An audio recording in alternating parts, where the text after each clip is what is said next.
Strength, after all, in numbers. You're right. I am? We propose a temporary alliance. They help us see what's happening, and then they help us fight. What, now? I thought you might want to argue me to death about it. The latest Netflix animated series, Castlevania Nocturne, is now out, and I've watched through it twice in order to try and get a firm grasp on how I feel about it. And I have a number of thoughts on this new series, as do a lot of the more hardcore fans. Oh, let me guess. So, the first videos I ever did on my channel, that have remained my most popular, were my revisits on the Castlevania Lords of Shadow reboot. And a lot of what I talked about in those videos was how those games referenced and reinterpreted different parts of the original Castlevania lore into something new. I am by no means what you might consider to be a hardcore Castlevania fan. I did grow up playing a number of the games at various stages, and I knew enough about the series that I was able to recognise some of the ways Lords of Shadow referenced other games when I first played it, particularly Lament of Innocence. But I have not played every single game in this franchise, and while I'm definitely knowledgeable on the series' somewhat convoluted timeline, the story of those older Castlevania games pre-Lords of Shadow is not really what drew me to the series. My love for the series primarily has been because of the gameplay, the fantastic art direction, and the music.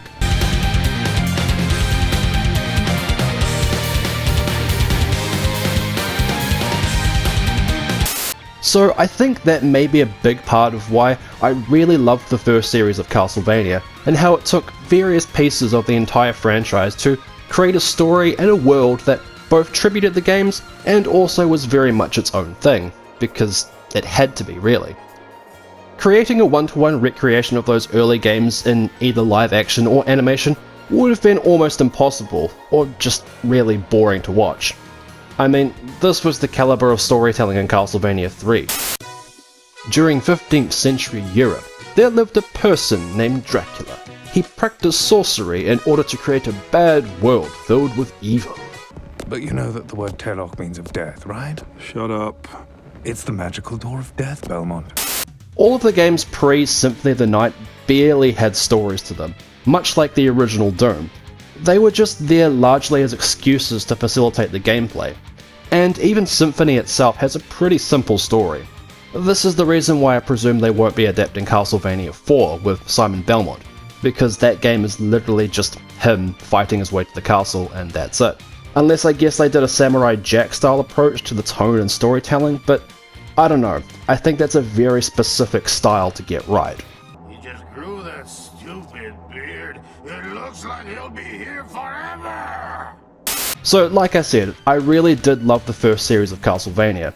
It was interesting how they took elements of Castlevania 3 and its sequel Curse of Darkness and expanded upon them. The main trio of Trevor, Cypher and Alucard were fantastic and wonderfully brought to life by their voice actors, with Trevor in particular having some of the most iconic moments. Look, if I enter the church and catch fire or something, it's your fault. No offense, but you are just a bishop. Excommunication came from a little higher up the ladder. I also really appreciated how the show was a bit of a slow burn in places, and really took its time in developing all of the villains too, and how they were scheming for or against Dracula's plans, particularly with the character Carmilla and her manipulation of Hector to get what she wanted. The series of course wasn't perfect by any means. I do think that the first 2 seasons were the strongest, especially in terms of pacing. Season 3 was the biggest slow burn, as it was introducing a lot more story threads from Curse of Darkness, like Saint Germain and the Infinite Corridor, which was cool. It was really just the story of Alucard that I felt dragged the pacing down. But hey, Season 3 also gave us Lenore, so... Won't you stop? So when you blow it, nothing comes out? Good God, woman. Season 4 was a pretty strong finish for the series, with my one major gripe being how they handled and concluded the story of Hector, who was originally the protagonist of Curse of Darkness. The way his story was playing out in Season 2 and 3 felt like they were setting up some kind of revenge arc, similar to his story in the game, but instead they kinda just took all of that and gave it to Isaac instead. But overall it was a satisfying conclusion and a fitting farewell to all the characters that I had grown quite attached to over the 4 seasons. I won't lie, I still get emotional every time I watch that final showdown between Trevor and Death. I'm Trevor Belmont of House Belmont. Of course I know you. Finding things and recognizing things is what we do. And you are absolutely a thing. Which now brings us to the brand new sequel/spin-off series, Castlevania Nocturne, produced by most of the same team as the original series, now minus writer Warren Ellis because... Moving on. Castlevania Nocturne is based largely on the 1993 entry Castlevania Rondo of Blood, and its 2008 remake Dracula X Chronicles, as well as the most famous entry Symphony of the Night, which was the sequel to Rondo of Blood. Much like Castlevania 3, the story in Rondo of Blood was extremely bare-bones, as basically a dark priest named Shaft kidnaps Richter Belmont's girlfriend in order to lure him into a trap in Dracula's castle, and he goes off to rescue her, which is a great premise for a video game, not so much for a long-form television series. And this is where so much of the negative hardcore fan reaction is just weird to me, because I feel like a lot of them have gone into the show with unrealistic expectations. The original series was not a one-to-one recreation of Castlevania 3. Why would Nocturne be a one-to-one recreation of Rondo of Blood? It is true that the 2008 remake on PSP did add a lot of little extra cutscenes with dialogue, but it didn't really change the fact that 99% of the experience in that game is this.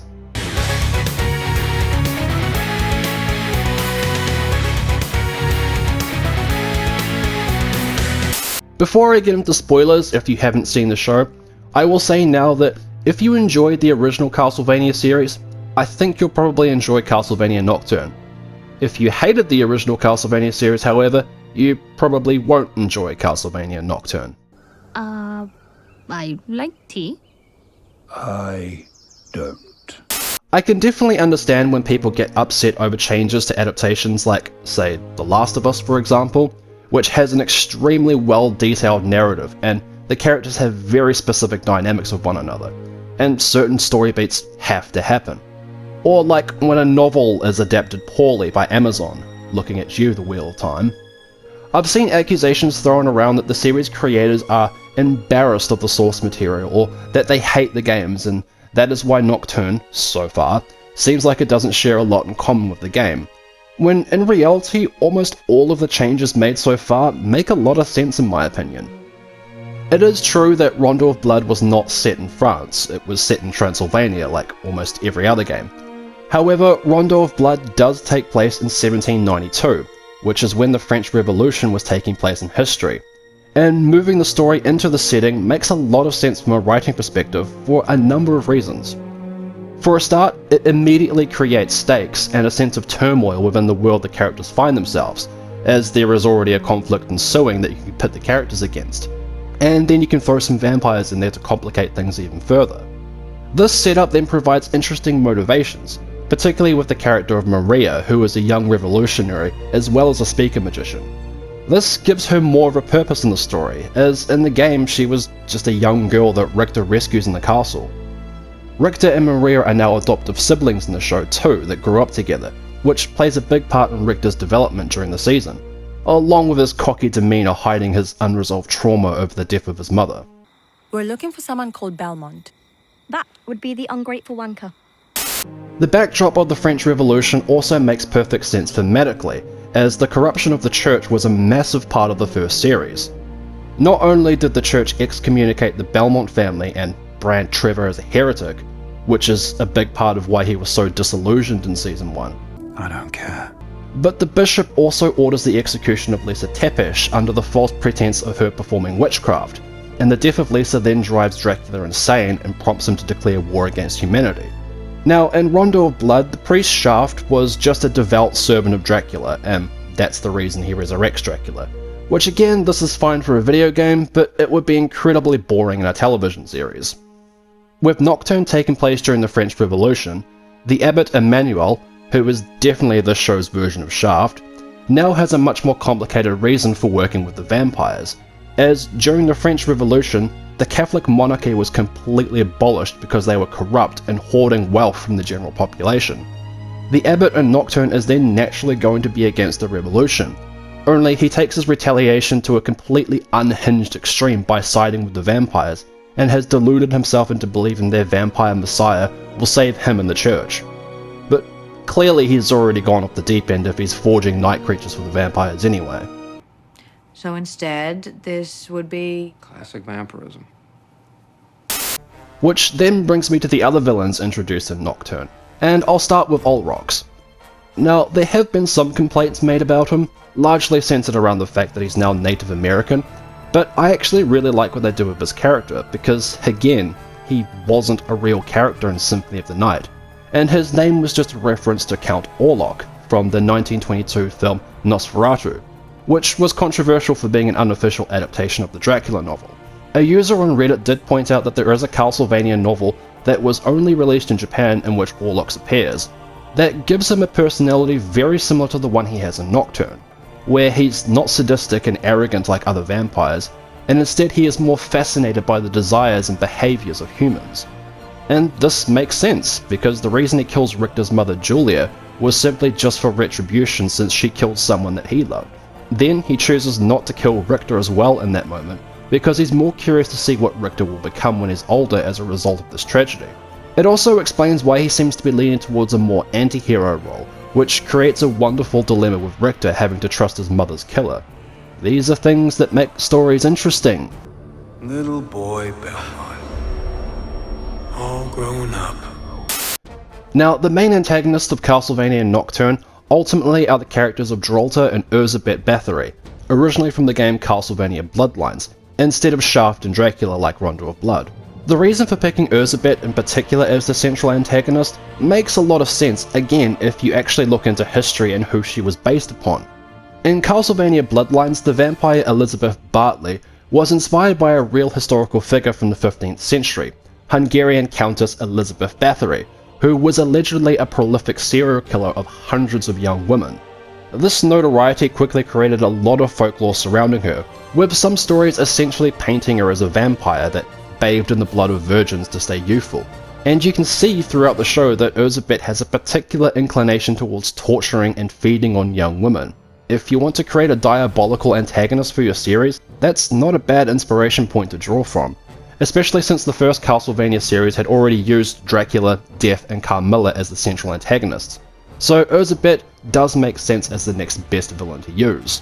This guy here too also made a great point that a lot of these hardcore fans seem to be overestimating how willing audiences would be to sit through the same rigmarole of Dracula being the central villain of a television series, and how fast that would get old. I'm not against the idea of Dracula returning in some way, but it would definitely have to be near the end of the series, and maybe they could go the Harmony of Dissonance route and make it be a wraith of Dracula instead of Dracula himself. And I would not be surprised in the least if after Nocturne is concluded, and if they do get to do a third series, that they jump straight ahead to the Aria of Sorrow storylines. You're right. I am. Another detail that I haven't seen anyone point out yet, which means my interpretation could be wrong, but Erzsébet's goal of creating a permanent solar eclipse and plunging the world into an eternal night, hence the series name Nocturne, feels like a reference to Castlevania Lament of Innocence.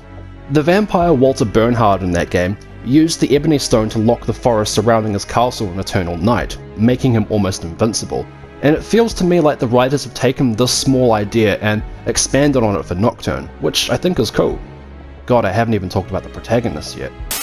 So far with the new trio, I only like Richter and Maria at this point, and this has nothing to do with Annette being race swapped, and she does have a sympathetic backstory that is thematically relevant. It's just that so far she's kind of unlikable due to her angry attitude and lack of self-reflection, particularly with how she blames Richter for things that are actually her fault.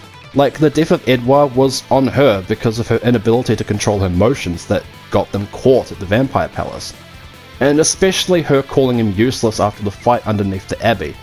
That they weren't going to win even if Richter hadn't run away, given how OP Orlok seems to be, and that it was only a very particular character who managed to defeat Drolta. And since I'm not much good at plans, it would be really fucking useful if you would all start thinking of one. A proper plan, not walk in, make a few snap decisions about who deserves to live or die, and then turn everything to rubble.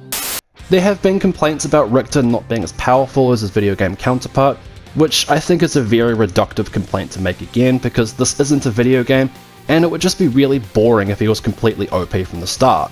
There would be nowhere for his character arc to go. His arc is also different from Trevor too, who was very much the reluctant hero. Time to choose. You're either the last son of a warrior dynasty or a lucky drunk. Richter, on the other hand, very much seems to want to honour the Belmont family legacy, and his mother, but the unresolved trauma of his mother's death and his young age are currently holding back his full potential. I also thought it was very interesting how they incorporated just Belmont from Harmony of Dissonance, and how his own similar tragedy had crippled him, being a way to make Richter reflect on his own trauma and try to rise above it. I really like Maria so far too, particularly her relationship with Richter and the way they banter together. It's almost a similar kind of dynamic as Trevor and Cypher, but on a platonic level. It's also quite impressive that the actress who plays her is only 16 years old, and I think she gave a remarkable performance. I admittedly didn't actually realise that her powers of summoning animal familiars were a direct reference to her abilities in the game, because I'd never actually played as her in Rondo of Blood. And this made rewatching the fight scenes even more entertaining, recognising the different animals she summons. I also think it's really cool how in the show she looks identical to her video game counterpart in the Rondo of Blood remake. I am Alucard, son of Dracula. And if you fight me, you will die, like thousands of vampires before you. And of course, I have to talk about Alucard's somewhat surprise appearance at the very end of the season, where he saves the trio by effortlessly killing Drolta with a single blow. I did have my strong suspicions that Alucard would show up right at the very end of the season, mostly because of the fact Rondo of Blood and Symphony of the Night are directly tied to one another, and I mean, Alucard is a massive part of the reason the franchise became so famous. His new design looks terrific, being just a little bit closer to his look from Symphony.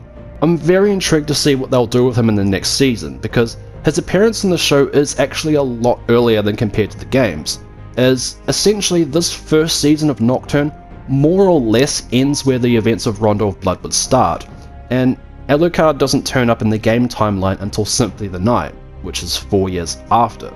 Regardless though, I got chills when I heard James Callis' voice as Alucard again. You must be Richter Belmont, complete with whip. And on the brink of utter defeat. I do, of course, have some minor gripes with this first season.